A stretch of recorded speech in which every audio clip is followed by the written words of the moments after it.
Dia tidak terserah hidup. Dia tidak terserah hidup.com. Tapi untuk kirim paket dan barang sudah stevie.com.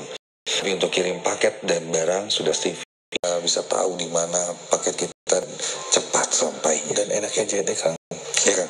Ini sharing pribadi untuk JNE ya. Selama pengalaman saya menggunakan JNE, pelayanannya tuh luar biasa, Kang. Luar biasa. Wah, cepat banget. Kalau kita komplain apapun, responnya cepat banget. Yes, ya. Ini yang paling penting. Ini yang paling penting. Seperti kita yang selalu ya, kalau JNE selalu mengantarkan barang-barang. Kalau kita mengantarkan cerita-cerita seram. Nah, itu dia. Untuk kamu Insaboda yang mendengarkan malam hari ini. Cerita pertama di JNE Nightmare Site. Ini akan bercerita ya, pengalaman dari Yadi. Oke, ini dari Yadi yang bercerita tentang pengalaman seorang insan muda ketika berkendara di tengah malam sendirian. Tengah malam sendirian ya, kira-kira ada apa? Dan cerita kedua ini via WhatsApp dari Nur. Oke. Cerita seram di acara pelantikan sekolah. Nah, ini suka ada kesurupan masal. Nah, nanti kita akan menjadikan satu topik malam hari ini ya, tentang kesurupan masal. Nah, apakah kesurupan masal ini memang benar semuanya kemasukan, atau mungkin hanya sugesti? Oke. Dan bagaimana cara membedakannya? Oke.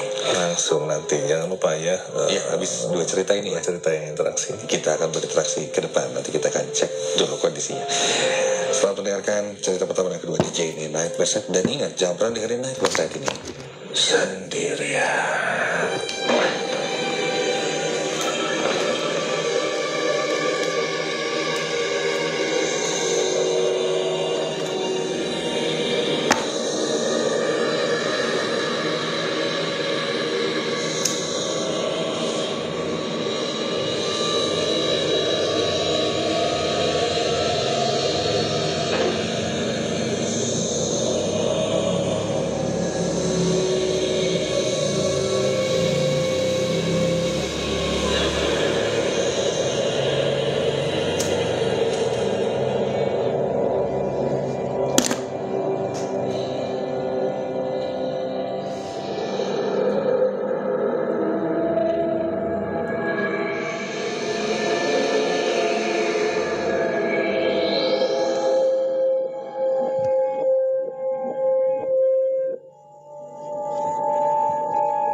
Namaku Yadi. Aku seorang supervisor di salah satu perusahaan perbankan yang berada di daerah Tangerang. Memasuki akhir tahun sudah menjadi tugas yang cukup berat untukku. Berkas-berkas tahunan harus diselesaikan. Hari itu kulihat cuaca sedang mendung. Sudah sejak pagi. Dan hujan pun mulai turun. Cuaca sulit diprediksi akhir-akhir ini. Pekerjaan yang cukup menumpuk membuatku harus pulang tengah malam. Kulihat sekitar jam 12:30 malam, aku baru keluar dari ruanganku.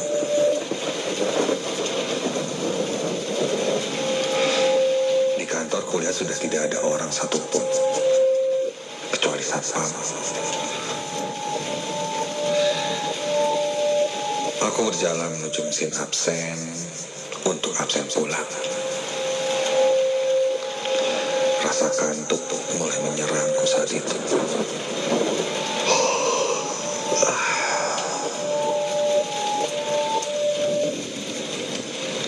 Setelah selesai absen, aku bergegas turun menuju parkiran.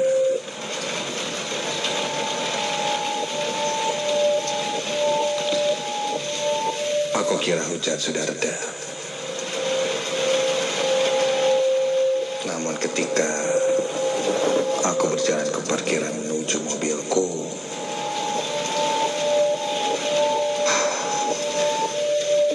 hujan masih turun rintik-rintik. masih menyelimuti malam itu. Padahal sudah lewat tengah malam. Sesampainya di gerbang pos penjagaan, aku berpamitan dengan satpam yang berjaga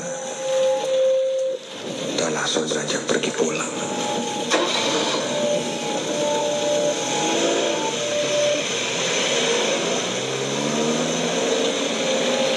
Kulajukan mobilku dengan kecepatan sedang. Tidak terlalu ngebut walaupun jalanan kosong. Karena jalan yang dilalui, kupikir akan berbahaya jika terlalu kencang mengendarainya. Ditambah hujan buat jalanan licin. Sangatlah sepi malam itu. Kendaraan yang melintas pun bisa dibilang tidak ada. Hanya mobilku. Namun ketika aku lihat ke arah spion, ternyata ada satu mobil juga yang berada di belakangku.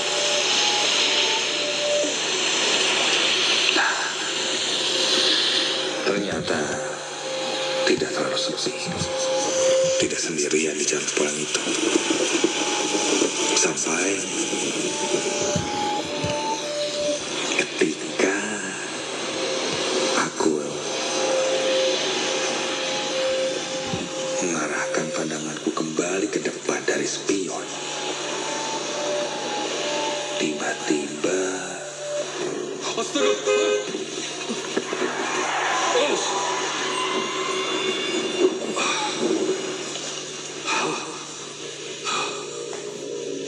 betapa kagetnya aku ketika kulihat tiba-tiba saja ada yang berdiri di tengah jalan. Entah menyeberang atau apa, aku berusaha mengerem mobilku, namun sepertinya aku menyinggol orang itu. Bahkan dengan sangat jelas aku melihat sebuah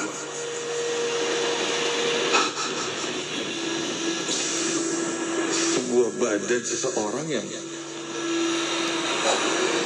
terkena bodi mobilku. Aku menabraknya. Orang itu terlempar ke atas kas mobil dan jatuh di depan mobilku. Badanku gemetar saat itu. Ku dengar suara klakson mobil di belakangku terus berbunyi. Aku segera turun dari mobil dan ketika ku lihat ke arah depan mobilku, melihat korban yang ku tabrak.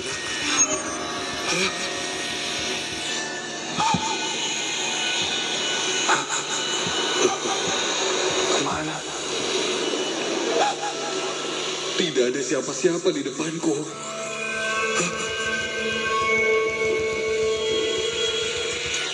Jelas tadi aku menyerempet seseorang dan sekilas kulihat itu perempuan, tapi ini tidak ada apa-apa, kosong. Tidak ada jejak ataupun apapun yang menandakan aku menabrak sesuatu. Mobil belakang pun sampai turun melihat kondisiku. Bertanya apa yang terjadi. Aku bilang aku tak sengaja ngerem mendadak karena melihat ada orang di tengah jalan yang tiba-tiba menyeberang. Dan aku menyerempetnya, tapi tidak ada siapa-siapa. Ku coba memastikan lagi melihat ke arah sekitar. Tidak ada siapa-siapa. Pengemudi di belakangku yang melihatku kebingungan dan heran hanya menyarankanku agar istirahat. Mungkin tadi aku tertidur dan bermimpi. Entahlah.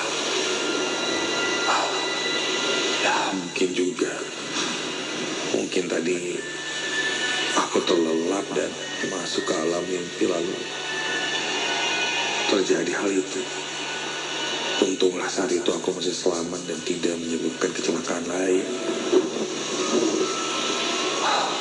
Aku minta maaf pada pengendara yang lain dan melanjutkan untuk pulang.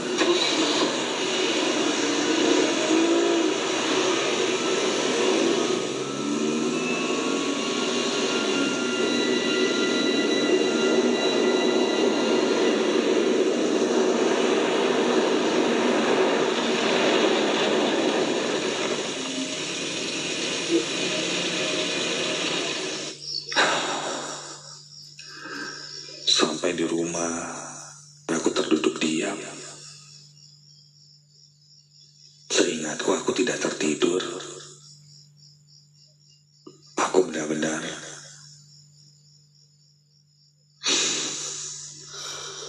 merasakannya dengan jelas.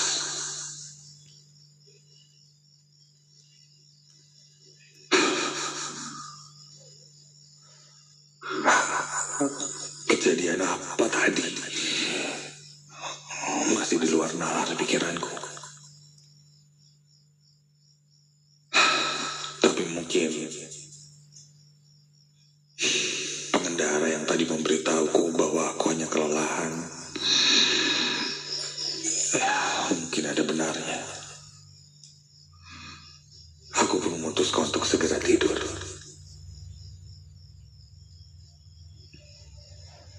Sampai entah berapa lama aku tertidur, aku terbangun ketika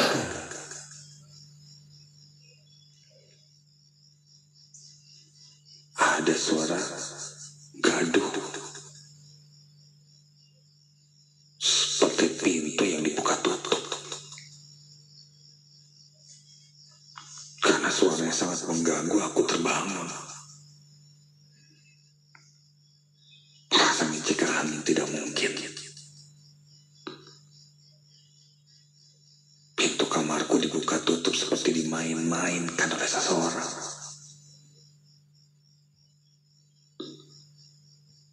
Ketika aku mulai bangun, melihat ke arah pintu, sekelebat hitam tiba-tiba saja masuk dan itu terjadi sangat cepat. Dari luar kamar dan masuk ke dalam kamarku.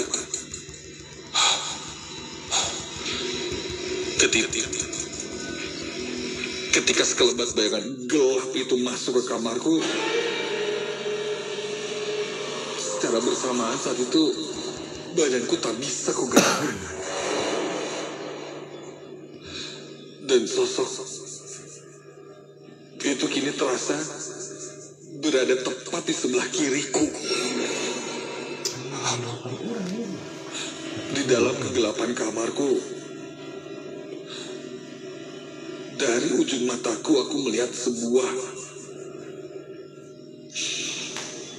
perawakan kepala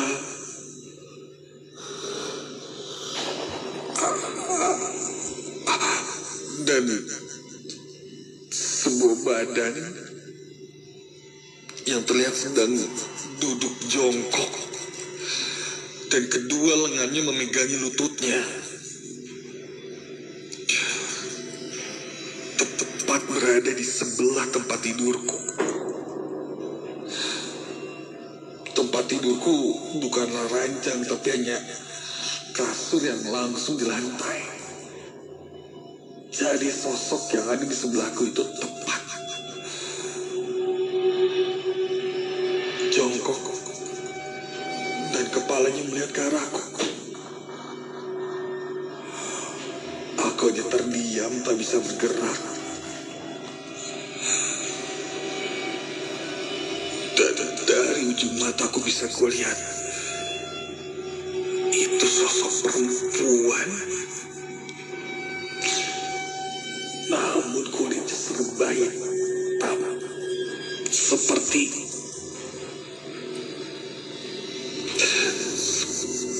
terbakar gosong pala. Namun kau pastikan itu perempuan karena rambutnya sangat panjang dan terlihat matanya yang putih.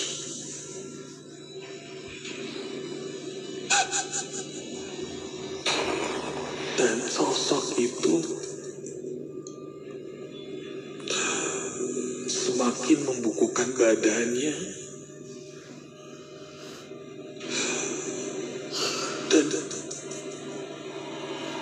berbisik di telingaku dengan suaranya yang parau. Hanya berbisik, berkata, "Tolong, tolong, tolong."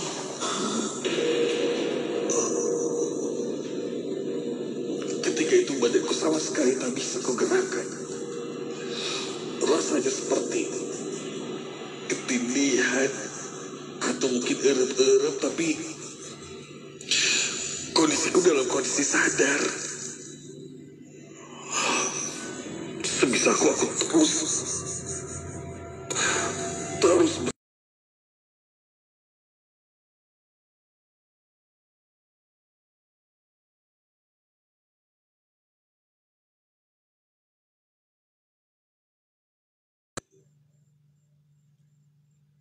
minta tolong itu terus terdengar, menggema di telingaku. Suaranya sangat menakutkan.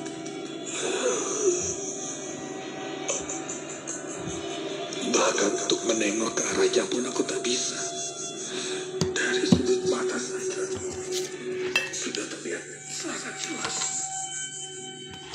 sosok itu perempuan.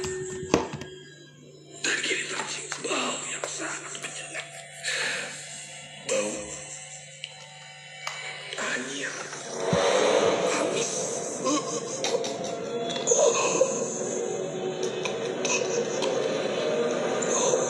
Aku terus berusaha berdoa sebisa mungkin.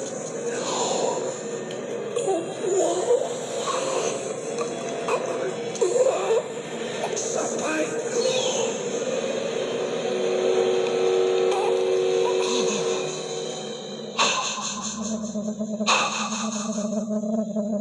badanku kembali bisa kugerakkan.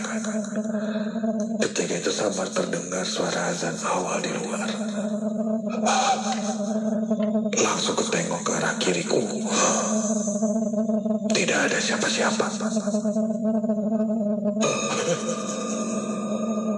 Tapi di lantai sebelah tempat tidurku terlihat ada kotoran seperti tanah.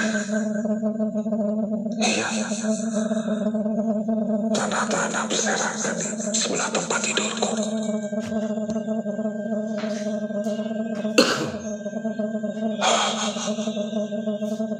Yang kau lihat tadi benar-benar nyata. Aku langsung bersihkan tanah itu dan membuangnya keluar kamar. Keesokan harinya,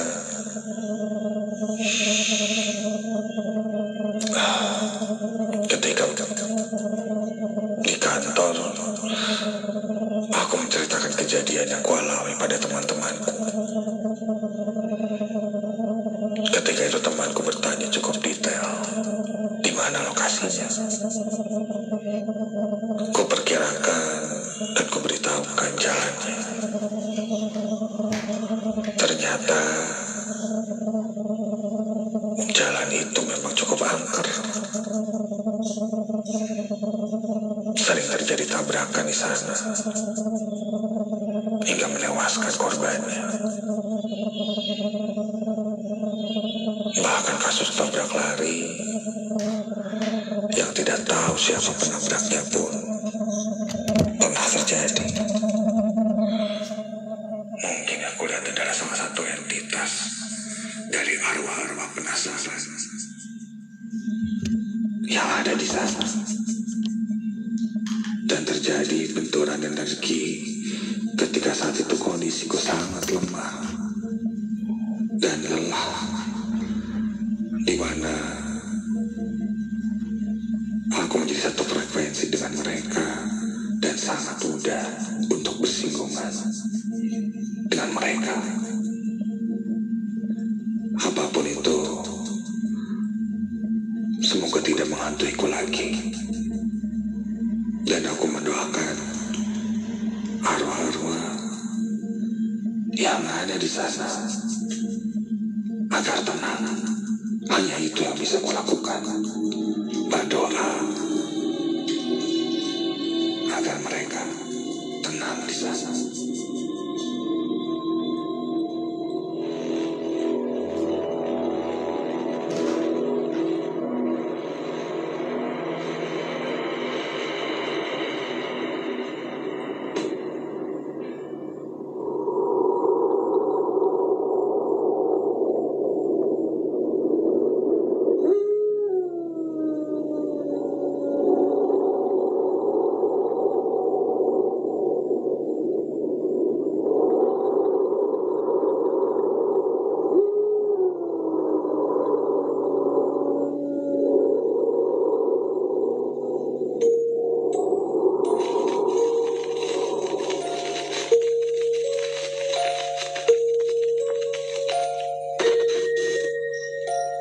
Kejadian ini sebenarnya sudah lama.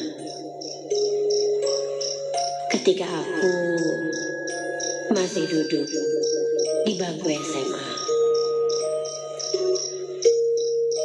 Aku sekolah di salah satu SMA swasta yang ada di kota Bandung. Waktu itu, aku yang merupakan anggota OSIS sedang bersiap untuk acara pelatihan.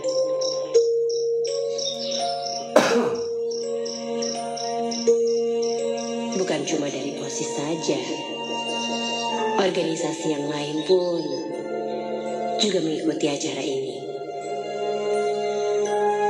Ya, semacam malam orientasi untuk anak baru yang ikut ekstrakurikuler.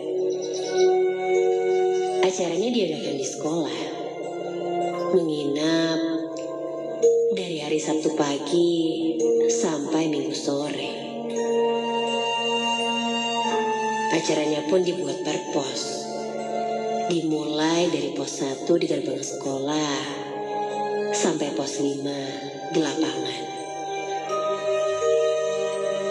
Aku yang sudah duduk di kelas 2 berperan sebagai salah satu panitia. Panitia menginap di ruangan yang berbeda dari peserta. Peserta yang masih anak baru tidur di aula, sedangkan panitia di kelas belakang.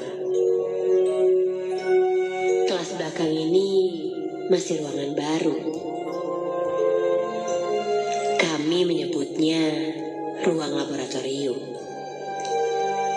Karena ada wastafel dan meja keramik, cocok untuk memasak. Karena panitia harus memasak sendiri makanannya.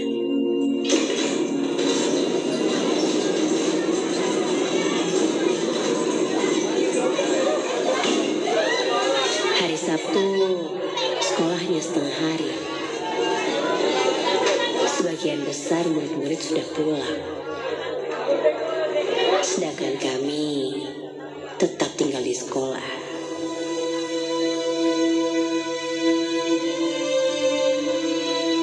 Matahari pun sudah mulai terbenam ketika aku yang sedang bantu-bantu di kelas belakang diminta untuk menemui. Matahari pun sudah mulai terbenam ketika aku yang sedang bantu-bantu di kelas belakang diminta untuk menemui. Aku langsung keluar kelas Betapa terkejutnya aku ketika tak sengaja menoleh ke kelas sebelah.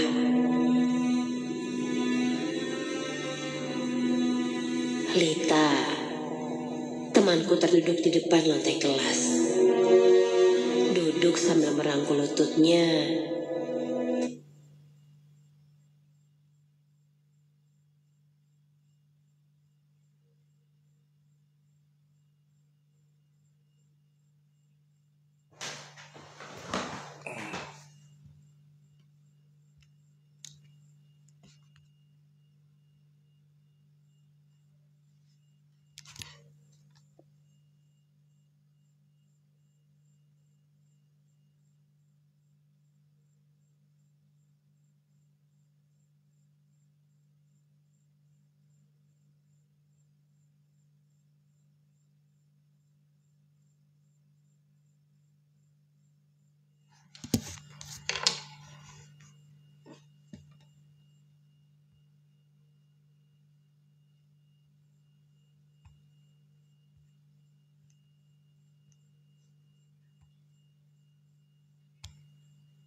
Aku diminta ke pos satpam untuk membawa paket.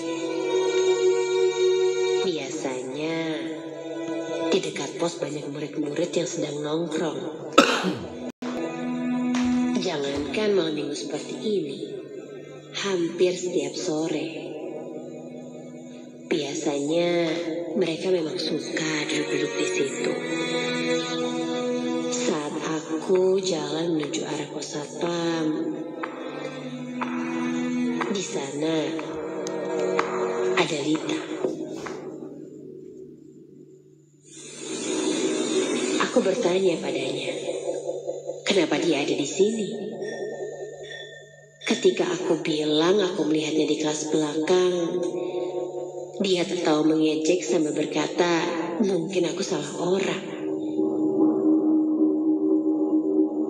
Karena sejak tadi dia nongkrong di sini bersama teman-teman lain. Aku sempat berdebat. Yang kulihat tadi itu jelas-jelas Lita. Namun Lita hanya tersenyum sambil menakut-nakutiku. Dia bilang, mungkin itu sosok yang menyerupainya. Sudahlah.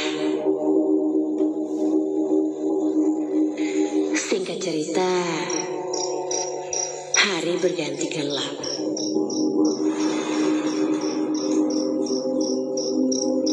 Acara pun dimulai. Aku bertugas menjaga pos 3 bersama 2 temanku. Pos 3 ini letaknya ada di belakang masjid sekolah. Masjid ini juga berada di bagian belakang sekolah. Aku pikir aku beruntung sekali dapat pos yang dekat dengan kelas di mana kami menginap. Jadi lebih mudah kalau ada apa-apa. Namun ternyata tebakanku salah. Justru pos ini sepi sekali. Karena sebagian besar acara dilakukan di bagian depan sekolah. Dan semua panitia juga menjaga di posnya masing-masing. Aku tidak pernah mengira kalau sekolah di malam hari ternyata sesepi ini. Hanya sayup-sayup suara yang terdengar. Kami terus mengobrol, berusaha untuk menghilangkan kejenuhan.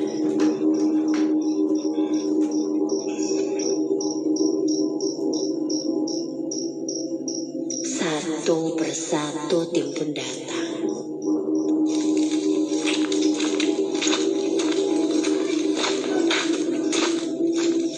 Kedatangan tiap tim ke pos 3 prosesnya agak lama. Di pos kami pun, kami hanya menasihati dan memberikan arahan.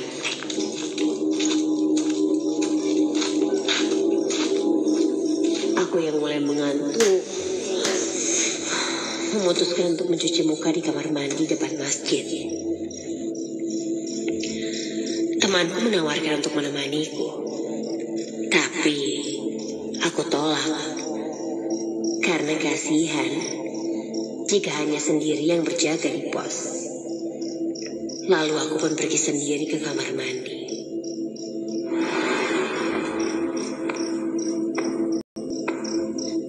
Sesampainya di kamar mandi, gelap, lembab, dan agak berbau.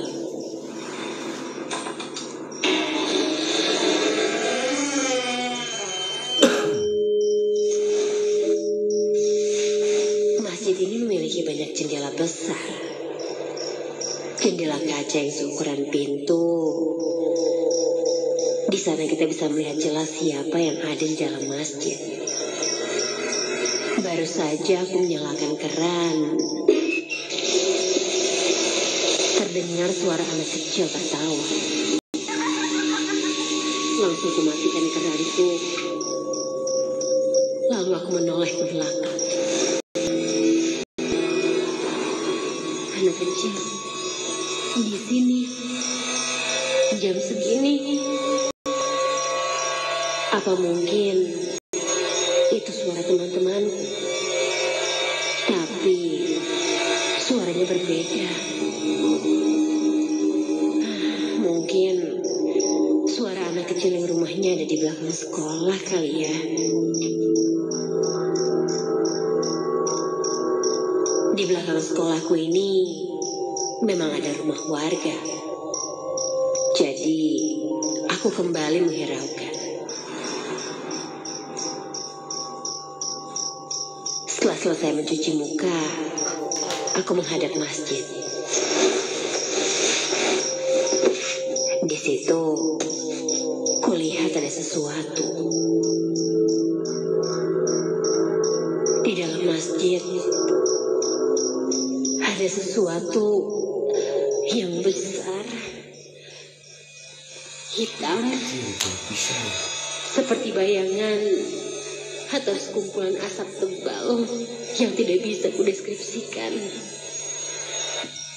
Memang penglihatanku agak kabur, tapi aku tahu ada sesuatu di sana.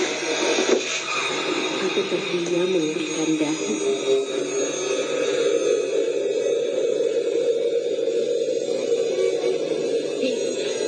Itu apa? Bayangan itu sangat besar dan bergerak-gerak. Kemudian ada 2 titik merah muncul dari situ, dan setelah aku perhatikan,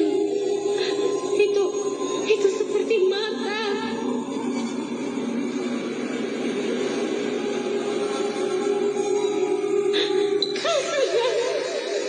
Perlahan titik merah itu bersama bayangan itu mendekat.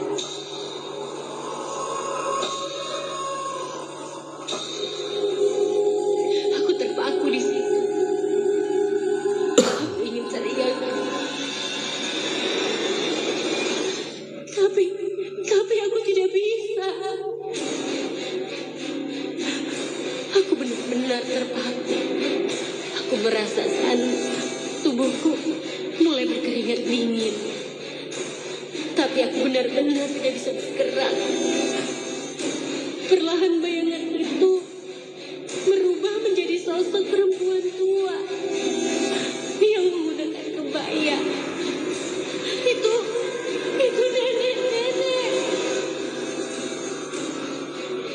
Tapi dia biasa. Wajahnya tersenyum lebar, sangat lebar.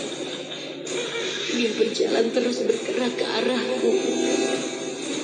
Senyumnya masih terasa ganjil.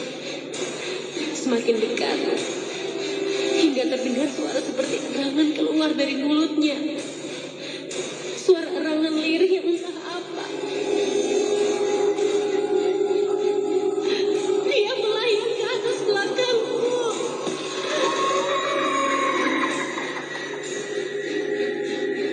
Setelah hawa tidak enak yang rasakan tadi menghilang,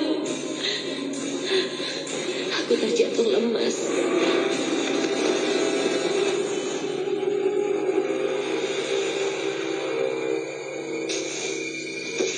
Aku tidak sanggup berdiri. Rasanya tubuhku seperti sangat lemah. Aku tidak tahu kenapa aku takutan. Padahal makhluk tadi sudah menghilang. Tapi rasa takutku masih terasa sangat nyata.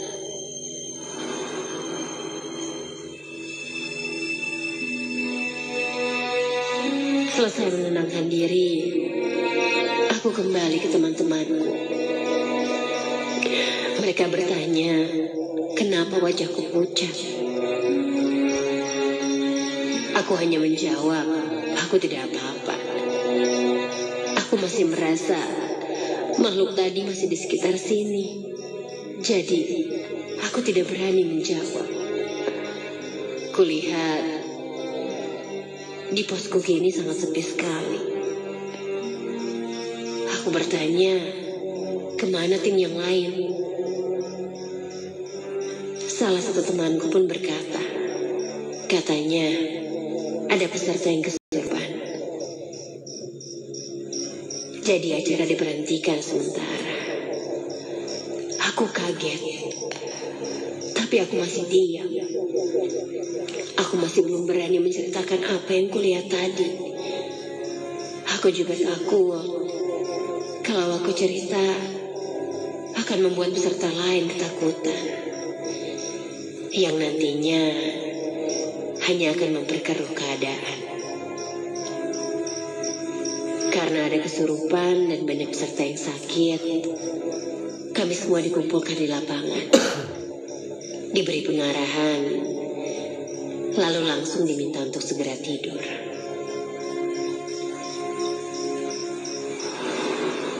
Keesokan paginya, panitia dikumpulkan. Selain membahas kelanjutan acara, tentu membahas tentang kejadian kesurupan kemarin malam. Sampai akhirnya aku pun menceritakan apa yang aku alami. Setelah mendengar ceritaku, kulihat semua teman-temanku pun panik dan memutuskan untuk menyelesaikan acara pelantikan ini dan menyuruh semua peserta pulang dan tidak menceritakan apa yang sebenarnya terjadi. Namun, setelah dari acara malam itu, aku pun mulai mendengar cerita-cerita horor selama pelatihan. Ternyata bukan cuma panitia saja, peserta pun banyak yang ditampakkan atau didengarkan hal-hal aneh. Sepertinya mereka terganggu dengan acara kami malam itu.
105,9 FM Ardan Radio. Radio anak muda nomor 1 di Bandung. Ya, kembali lagi di JNE Nightmare. Saya masih barengan di Masta Dan saya Jeffrey.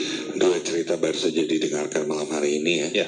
Masih ada satu cerita lagi yang akan kita dengarkan di JNE Nightmare malam hari ini. Tapi sebelum itu kita sudah berada di room 159. Sekarang bersama insan muda yang sudah hadir. Selamat malam semuanya. Apa kabar? Baik, sehat. Dari mana aja ini? Yang kemarin dari mana? Kita condong Bertiga luar nih. biasa, Bertiga. Siapa namanya? Teh Winda, Nisa, dan Elisa. Yang sebelah sini, Kang, di tangga lebih panjang. Oh, tadi yang datang pertama ya? Oh, kemarin. Oh iya, ya kemarin. Oke, dan dari sebelah sini dari Sumedang. Wih, luar biasa. Jatinangor, keren. Yang di itu bawah Buah Batu kan. Nah, sebelah sini kan nggak kelihatan. Oke, jadi malam hari ini sebelum nanti kita akan berinteraksi kan, sedikit cerita tentang tadi sempat kita bahas kesurupan masal kan, di sekolah ataupun di tempat-tempat umum gitu ya. Nah ini ngomongin kesurupan masal kan, sebenarnya ini apa sih yang menyebabkannya kan? Apakah mungkin dari satu sosok yang samakah atau sosok berbeda-beda masuk ke beberapa orang dan biasanya kenapa kan? Iya, jadi gini, kalau misalnya paling banyak kita dengar itu kesurupan massal itu di sekolah-sekolah yang sedang melakukan kegiatan atau aktivitas ya. Contohnya kayak camping. Ada aktivitas di sekolah yang memang di luar waktu sekolah, bahkan ada juga yang lagi di jam sekolah gitu. Nah, pada dasarnya yang membuat dia jadi kesurupan itu pertama pasti ada faktor kelelahan atau melakukan sebuah aktivitas yang memang tidak biasa dia lakukan. Ya, ini untuk di sekolah ya, beda lagi kalau yang orang sudah terbiasa kesurupan beda lagi. Nah, ketika dia capek, artinya ada apa istilahnya itu, posisi atau kondisi dia itu energinya setara ya, beda dengan ini seperti itu. Nah terus sehingga pas dia hilang fokus, ketika dia hilang fokus, sosok yang ada di sana atau di tempat dia berada itu gampang untuk menguasai dirinya. Pertama pasti karena kelelahan, terus mulai kehilangan kesadaran, akhirnya dia bereaksi dengan teriakan atau ketawa segala macam. Nah, yang mengalami seperti itu kan gak diri dia sendiri aja, pasti ada banyak teman-temannya juga sama kan. Akhirnya yang tadi dengar tersugesti sehingga menular gitu kan. Makanya tiba-tiba dalam hitungan menit semuanya teriak segala macam. Sebenarnya kondisi di mana tidak biasa, tubuh itu capek atau lelah atau banyak pikiran, sehingga dimudahkan untuk masuk sosok itu. Nah, tadi pertanyaannya apakah itu sosok yang sama atau berbeda-beda? Ini kalau bahasa jin ya. Kalau misalnya dihitung satu koloni aja mungkin melebihi dari jumlah manusia di dunia kan. Itu satu koloni ya. Satu koloni. Karena ada beberapa literatur atau beberapa ulama sufi menyampaikan satu jin mengepalai 1,3 miliar jin lagi. Jadi sama gitu mereka gitu ya. Dan alam gaib atau alam yang tidak terlihat itu luasnya itu bisa lipat dari dunia tanpa batas. Ya. Jadi sehingga sesama mereka pun saling bersaing untuk mencari siapa yang paling kuat segala macam, dan di antara mereka itu ada yang berhasil untuk bisa berinteraksi ke alam dunia. Nah, seperti kita berdiri tiba-tiba ada penampakan segala macam. Nah, ada juga sebagian besar dari mereka gak ngurusin dunia tapi ngurusin alam mereka dengan peperangan dan segala macam. Karena karakter bangsa jin itu akan terus berperang. Makanya ketika dia sakti, dia akan ketika jin itu sakti, dia akan mengajarkan kepada manusia bagaimana cara untuk sakti juga. Nah itulah proses bersekutu itu kan. Nah nanti manusia-manusia yang sudah masuk sama Basajid bersekutu itu akan mudah untuk itu melihat dan segala macam. Nah artinya ada Basajid yang memang tugasnya untuk menggoda manusia. Nah salah satu tadi kesurupan massal itu. Nah kesurupan massal memang menularkan itu sebelahnya yang memiliki kondisi fisik yang sama. Tapi kalau dia kuat, tidak kelelahan atau dalam kondisi prima itu biasanya nggak ada apa-apa. Ya biasanya nggak ada apa-apa, nggak kena.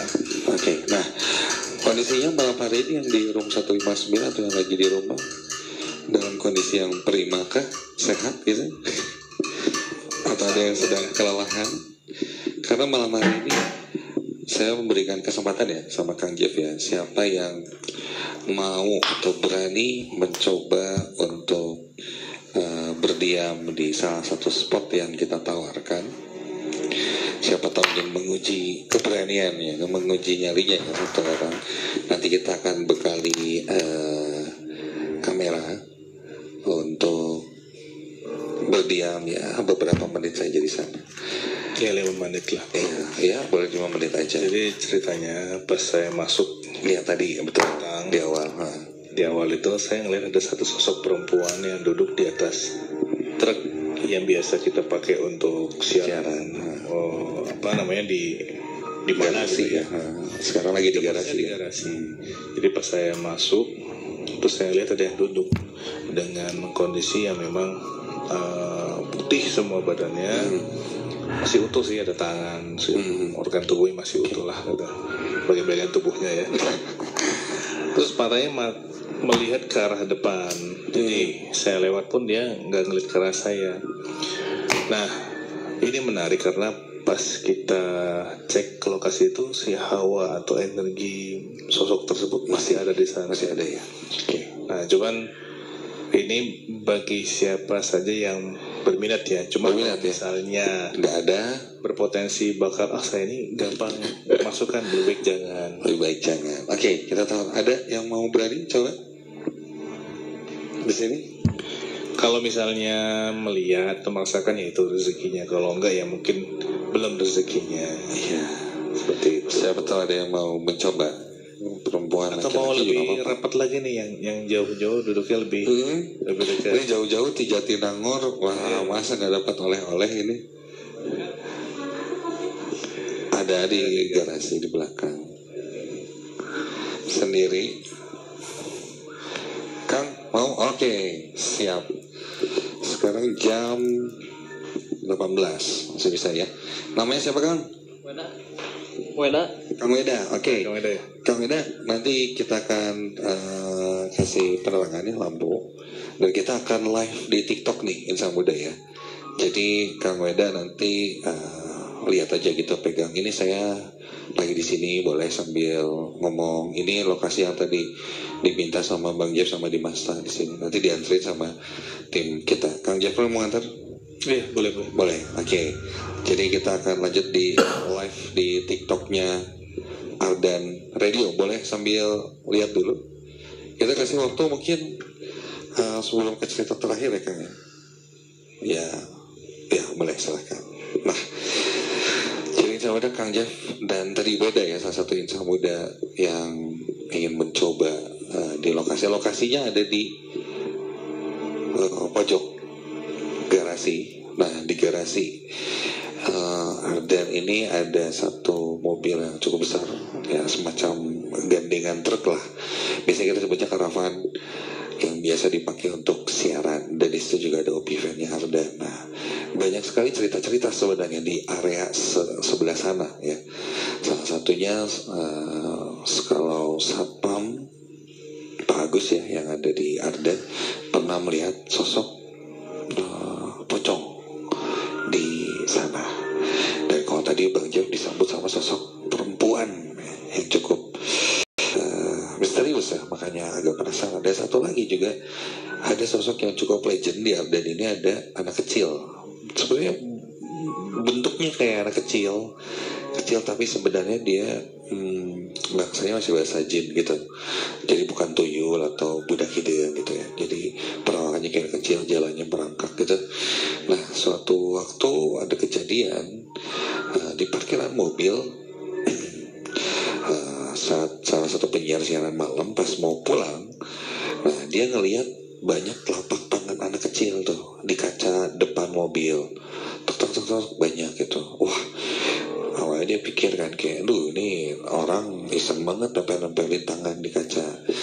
Terus akhirnya dia minjem lap atau kanebo ke satpam.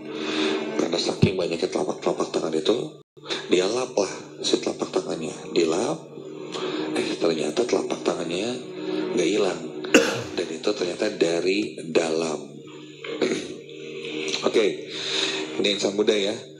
Ini sudah live di TikTok Ardan Radio BDG ya. Jadi yang punya TikTok boleh sambil kalau mau lihat. Nah, ini Weda ya. Ya, Weda yang lagi pegang dan mencoba untuk mengeksplor, melihat dan merasakan suasananya. Nah, ada yang bergerak-gerak, kaget ternyata ada kucing. Oh, mau lihat? Nah,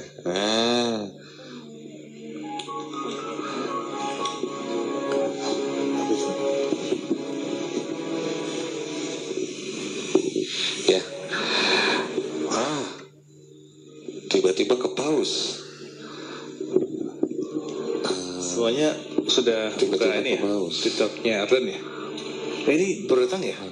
Oh iya, dari mana nih? Oh iya, oke. Nah, tuh. Nah, jadi teman-teman bisa. Yang saya mudah bisa langsung cek di TikToknya ada Radio BDG ya. Siapa nih? Ya, nanti kita bisa cek ya. Untuk merasakan. Ini gelap banget sebenarnya, tapi kita kasih Weda ini Weda sedang berusaha untuk menguji nyalinya. Dia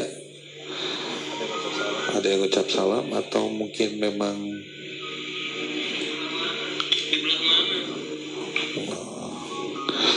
dia mungkin sedang lagi ada yang komunikasi ya. Nah, selamat malam mungkin yang lagi dengerin sambil nonton live TikToknya dan Radio BDG ini. Nah, Kang, kalau misalnya dilihat Kang dari sini Kang, itu di dalam mobil itu ada kan? Di dalam mobilnya ada ya? Di jok belakang. Di dalam mobilnya. Ada. Nah.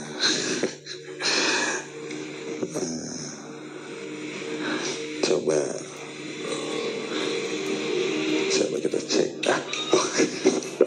Geser. Oke.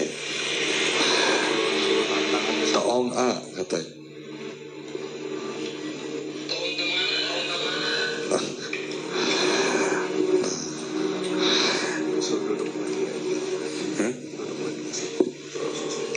Di posisi oke. Duduk lagi di posisi oke. Ini sambil ngeliat ya. Nanti kita mungkin akan cek juga nanti kondisinya ya kan ya. Mungkin kan ya berarti coba ke sana sambil ngeliat. Kita kasih sekitar 2 menit lagi ya. 2 menit lagi. Nah, setelah itu baru kita akan jemput kembali. Nah, bisa dicek ya. Ini sebenarnya kondisinya sangat gelap. Cuman Kang Weda yang tertantang untuk merasakannya ini, kita bekali hanya penerangan lampu saja. Nah, itu tuh posisinya di kolong mobil. Coba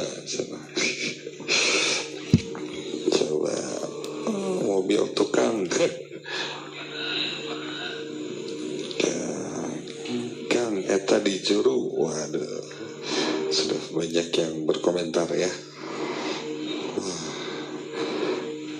Jok belakang mobil ini banyak sekali ya yang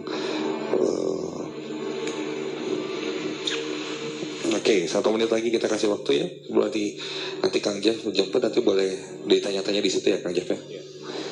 Oke, sambil kita monitor dari sini. Oke, 23-25 akan kita jemput ya, insan muda. Kang Willy nanti akan dijemput sama Bang Jeff. Dan langsung ngecek ya situasinya. Boleh sambil menuju ke sana ya. Biasa ya monitor dari sini. Oke, sekarang insan muda kita kirim Bang Jeff ke sana untuk coba merasakan dan melihat kondisi dari peserta kita yang malam-malam seperti ini mencoba menguji keberaniannya. Ini satu tempat yang jarang banget nih kalau Nightmare Side masuk ke sini. Ini kesempatan banget nih buat Kang Weda ya, luar biasa. Oke. Nah, kita akan cek ya, apakah Bang Jeff sudah sampai. Jadi sambil biar bisa relate nih dengan apa yang saya bicarakan, sambil bisa cek TikToknya Ardan Radio BDG ya. Jadi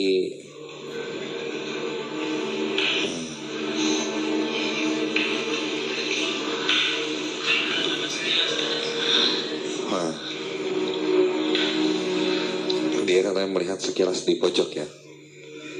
Ya seperti apa? Cuma sekilas aja ya. Putih.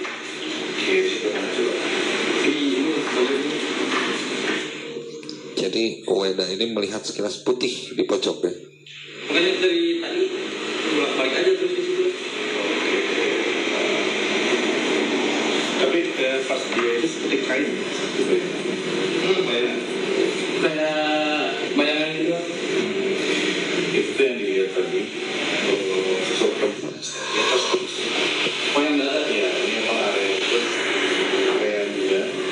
Terus kan gue kata tadi ngejar dia ke pakai. Iya, ke sana dia ke depan. Nah, terakhir saya lihat dia di dalam mobil. Oh, di dalam mobil itu mau lebih dapat.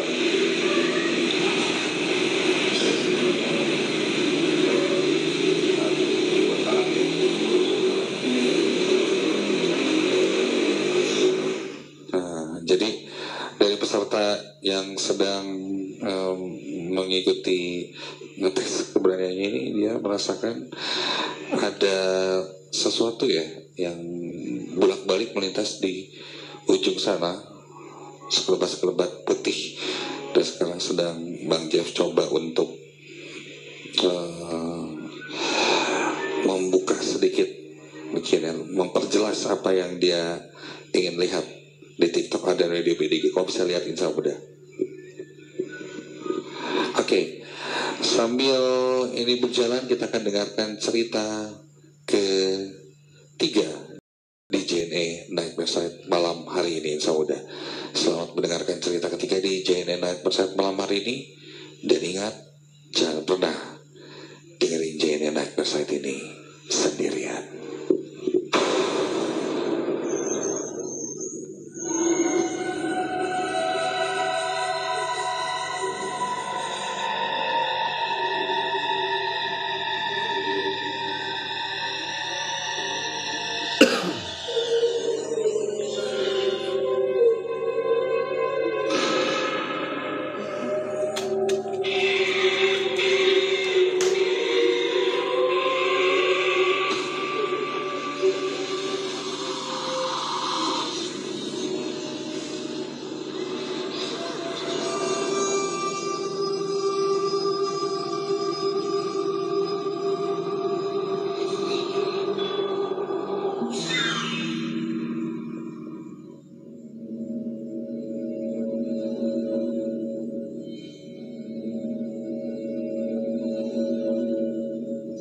Entah harus dimulai dari mana. Yang jelas, tiba-tiba saja kejadian-kejadian aneh mulai terjadi di rumahku. Namaku Edo. Aku tinggal Cicadas.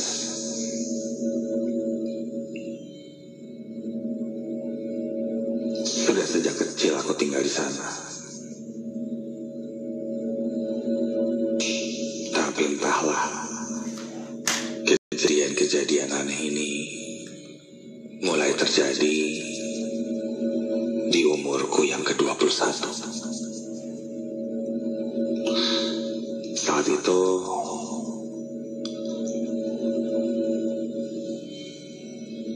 ayahku yang sudah cukup berumur sakit, mengharuskan beliau dirawat di rumah sakit. Ibuku senantiasa menemaninya. Sudah hampir seminggu dirawat di rumah sakit. Membuat aku dan adikku harus menjaga rumah.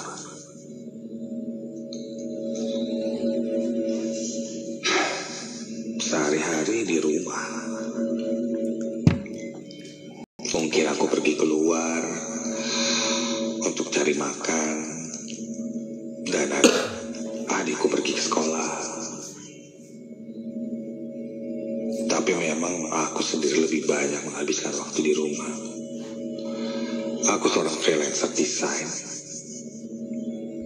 mengerjakan di kamarku orderan-orderan yang datang.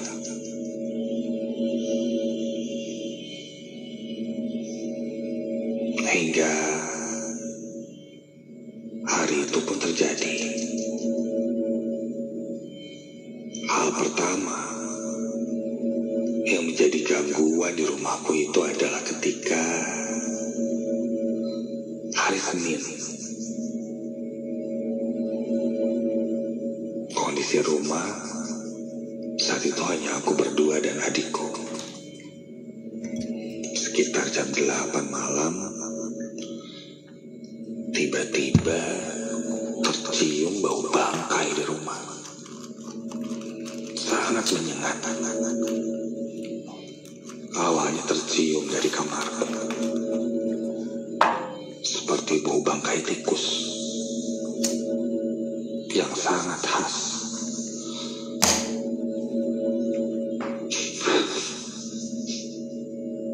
Aku mencari-cari ke sekitar. Tiba-tiba baunya menghilang. Beranjak keluar kamar, aku mencium kembali bau bangkai itu. Lantas aku bertanya pada adikku, sebut saja dia Rio. Yo, kamu cium bau bangkai nggak? Rio coba mengendus, tapi dia tidak mencium apa-apa. Dan ketika itu aku pun tidak lagi mencium bau bangkainya. Bau bangkainya seakan lewat lalu hilang. Beranjak ke dapur, tercium kembali bau bangkai itu. Aku lalu memanggil adikku. Dan adikku pun kali ini mencium bau bangkai itu.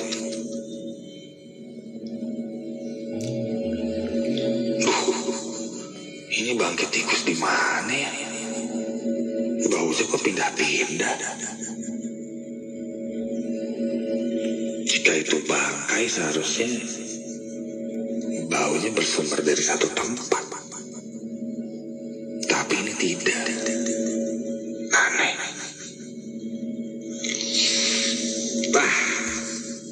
Bau itu seakan mengikuti, tapi itu bisa tiba-tiba hilang.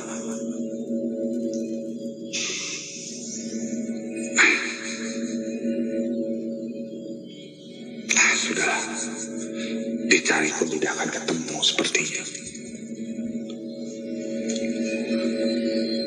Keesokan harinya, bau bangkai itu tidak tercium. Seakan hilang, lenyap di telan bumi.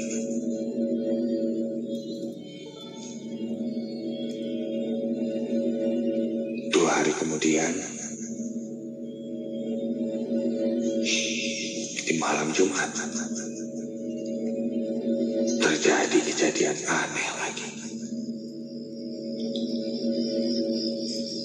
Saat itu sekitar jam 9 malam, aku sedang berada di kamar. Dan tiba-tiba saja terdengar suara kaca pecah. Kontan aku keluar. Dan ketika aku lihat, salah satu figura foto orang tuaku terjatuh. Dan kacanya pecah di lantai. Jok, kok figura tiba-tiba pecah, Yok? Aku tanya adikku yang juga keheranan melihatnya. Belum sempat terjawab, tiba-tiba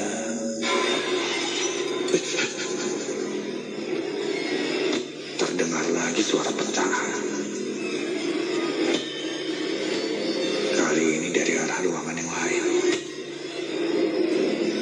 Ruang dapur. Terlihat beberapa gelas dan piring berserakan di lantai. Pecah.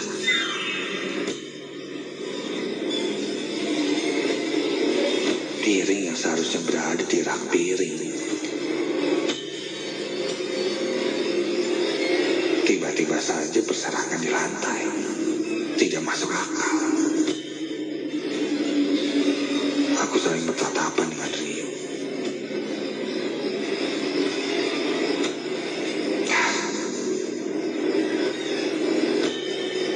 Tanpa banyak bicara kami membereskan pecahan-pecahan beling itu.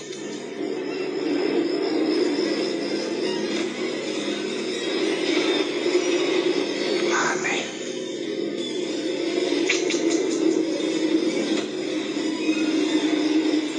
Apa yang terjadi?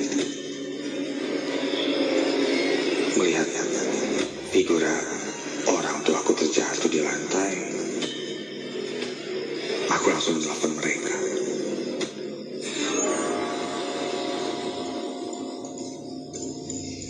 Ibu berkata, ya baik-baik saja, malah sedang istirahat tidur. Aku ceritakan kejadian yang kualami. Ibu selalu berpikir positif. Mungkin cicak lewat, nyenggol jatuh, atau mungkin pakunya sudah logor.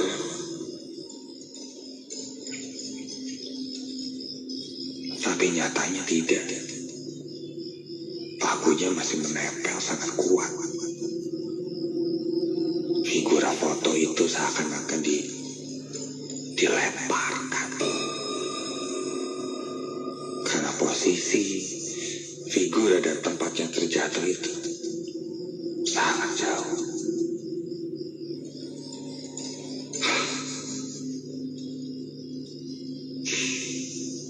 Keesokan harinya, Rio adikku mulai ketakutan. Karena dia merasa ada hal yang tidak beres. Membuat dia malam itu ingin menginap di rumah sakit saja bersama ibu. Mau bagaimana lagi? Malam itu pun aku menjaga rumah sendirian.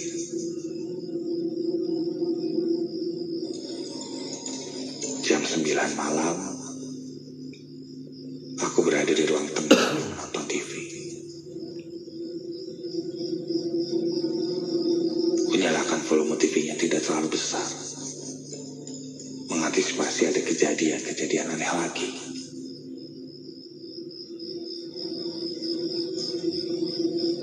Dan kali ini kejadiannya lebih aneh lagi.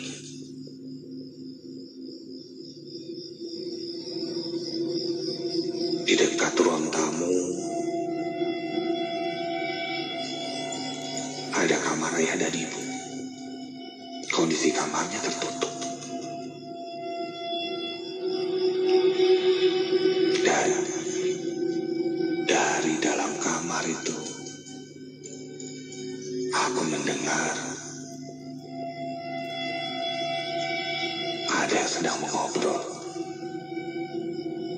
Seorang laki-laki dan perempuan. Sangat jelas.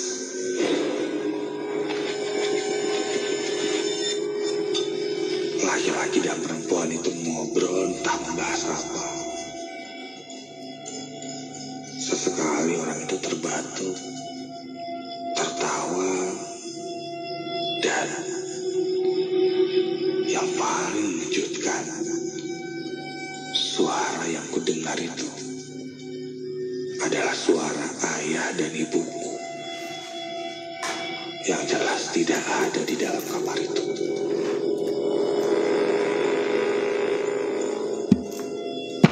Sangat persis. Bulu kuduku mulai berdiri, merinding.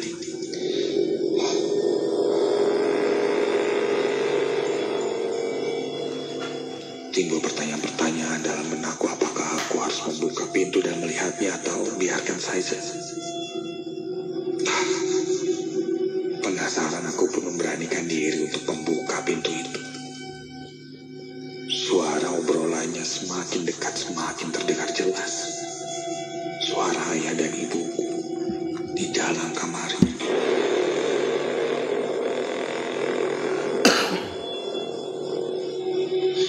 Dan ketika ku beranikan diri membuka pintu itu,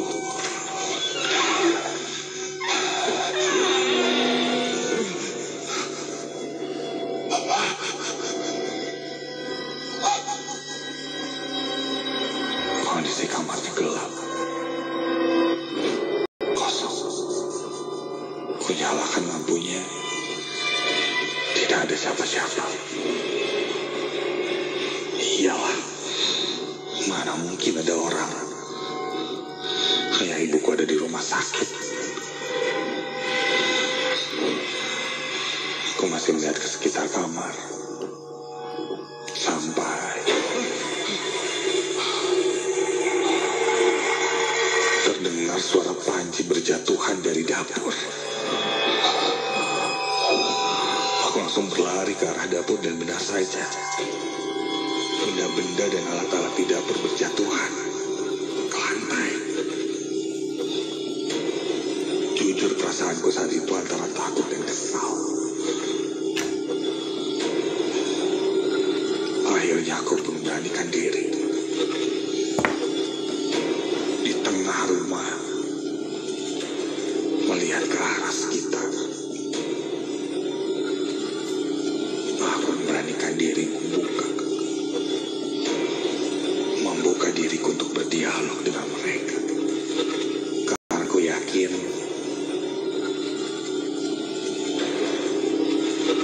ini sudah di luar akal sehat. Saya penghuni rumah di sini sejak kecil.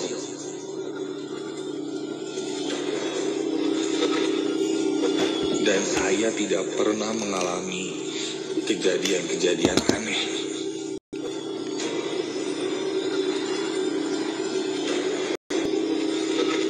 Kamu siapa? Kenapa datang ke rumah saya dan mengganggu saya? Saya yakin kamu tidak berasal dari rumah ini. Pergi dari rumah saya sekarang. Jangan ganggu saya lagi. Saya tidak pernah mengganggu kamu.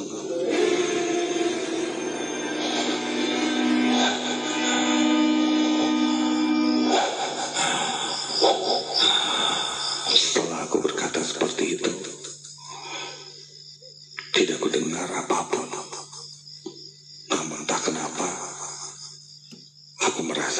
semakin mencekam.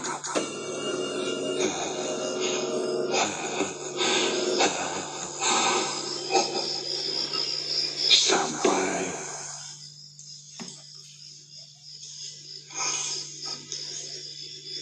terdengar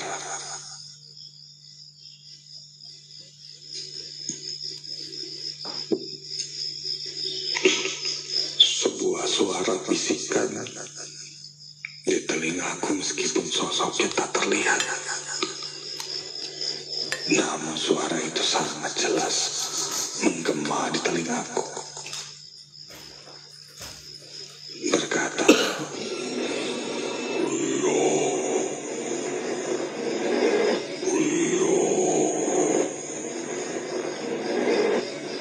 Rio, adik kamu. Rio. Sosok itu sepertinya menyebutkan nama adikku. Kenapa? Pikiranku langsung terawang. Apakah Rio dijadikan tumbal?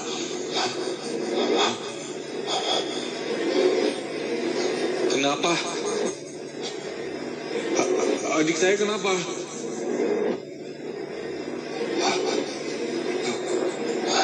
Dan tiba-tiba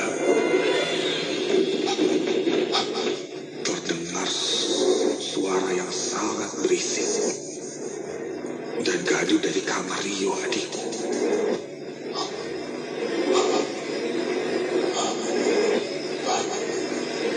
Benda-benda seperti berjatuhan di sana.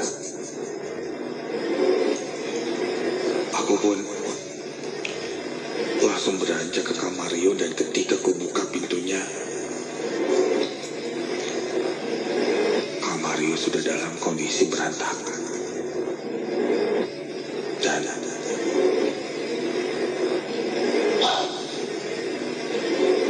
aku melihat sebuah boneka jelangkung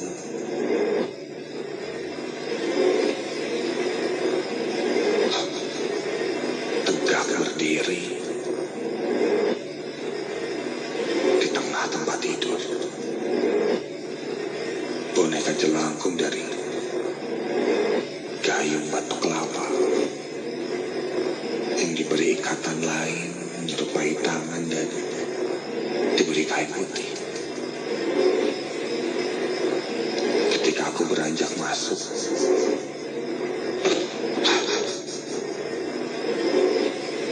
boneka jelangkung itu terjatuh.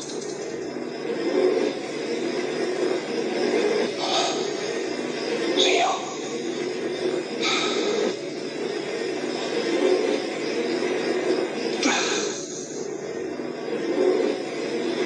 Malam itu pun aku pun memutuskan untuk pergi ke rumah sakit.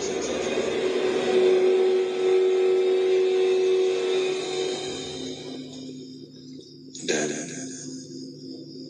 saat di rumah sakit, aku pun mengajak Rio mengobrol di depan ibu apa yang sebenarnya dilakukannya, mengingat kejadian-kejadian yang dialami beberapa hari kemarin. Dan aku pun langsung memberikan pertanyaan yang sangat tegas padanya. Rio, kamu main jelangkung ya? Awalnya Rio tidak mengaku. Namun ketika aku katakan aku menemukan boneka jelangkung di kamarnya, dia pun mengakui. Dia bermain jelangkung di sekolahnya bersama teman-temannya. Ada satu hal yang dia yakini, bahwa ayah sakit karena diguna-guna. Karena itu dia mencoba untuk mencari tahu dengan media jelangkung. Di saat permainan,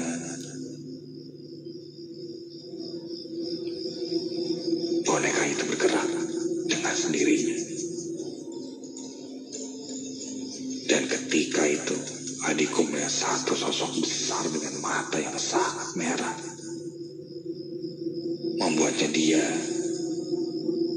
melepaskan genggaman dari boneka jelangkung itu dan lari ketakutan.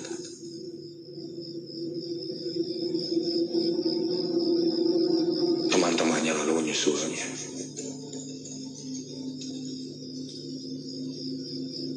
Dan saat itu, tanpa jawaban apa-apa, permainan pun tidak kembali dilanjutkan. Tak disangka temannya memasukkan boneka jelangkung itu ke dalam tasnya Rio, sehingga terbawa sampai ke rumah.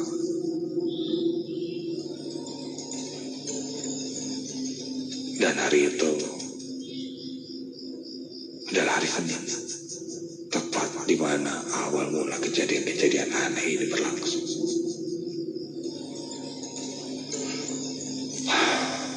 Akhirnya ibu menyarankan untuk bertemu saudaraku Wagus. Katanya Wagus cukup mengerti dengan hal-hal seperti ini.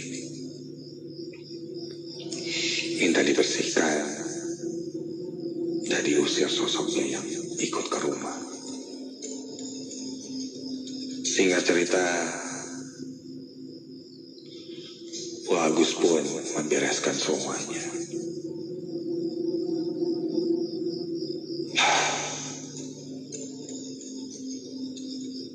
Dari ceritaku ini dan pengalaman yang kualami, aku menyimpulkan satu hal, bahwa mereka sebenarnya tidak akan mengganggu kita, kecuali kita yang memulai perkaranya. Apapun itu, entah mungkin memanggilnya, membuat perjanjian dengannya, entahlah. Yang jelas, mereka ada di sekitar kita.